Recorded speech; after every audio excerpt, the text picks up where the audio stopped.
Now, what connected you to this story, to Bruce Springsteen and his story? So when I was at school, I had a Saturday job and I worked at Harrods in the record department. And I really loved my kind of disco music and reggae. And there was an English guy there with long hair and a beard. And he said to me, "Have you ever heard of Bruce Springsteen?" And I said, "Yes, but I'm not a rocker, you know." And he said, "You should listen to him." And he pulled out his album, Born to Run, and he opened it up. And I was shocked because here was a Caucasian guy, a white guy, and a black dude, and they were like really looking like they were having fun. They looked like they loved each other, and you know, he has his sax and Bruce got his guitar, and I was like, this is a very striking image. And the only other time I'd seen that was with Casey and the Sunshine Band. That was the only other band with black and white people in it at that time. So I was like, okay, I'm gonna go home and listen to this, and sure enough, it was amazing because I loved the way the saxophone kind of went with the guitars, and then the soulful, it's very soulful and very spiritual, I think.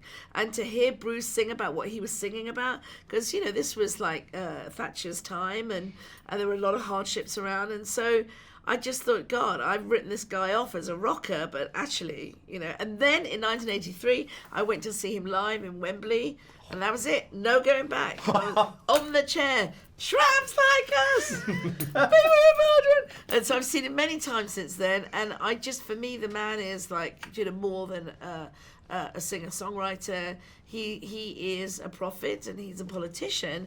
And what I hope Blinded by the Light does is show us a way to be and live together as communities, as nations, as patriots, as British, American, whatever, but follow his values, which are to acknowledge that society is also made up of people who struggle, people who are, you know,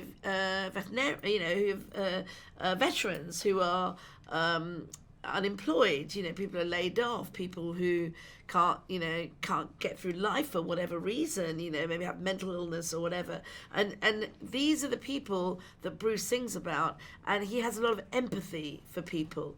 And it's, if we can look after our own, if we can look after people who are struggling, you know, and acknowledge that at the end of the day we all want to have a good life, we all want to look after our kids, look after our families, that's what makes us human beings.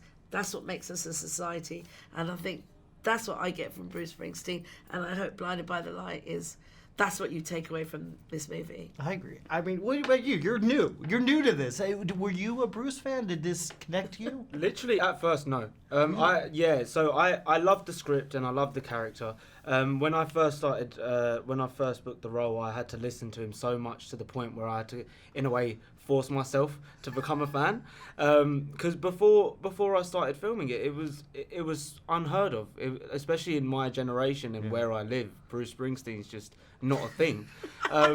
So he listened to rap music. I listened to rap music. So like when I started liking his music and understanding it to some perspective, I actually started playing it to my friends, thinking they'll understand it to my degree, and they looked to me like, this guy has gone mad. But no, honestly, like I can honestly say I listen to him now pretty regularly, and of that genre, he is the only artist that I'll listen to. Is that Billy Joel?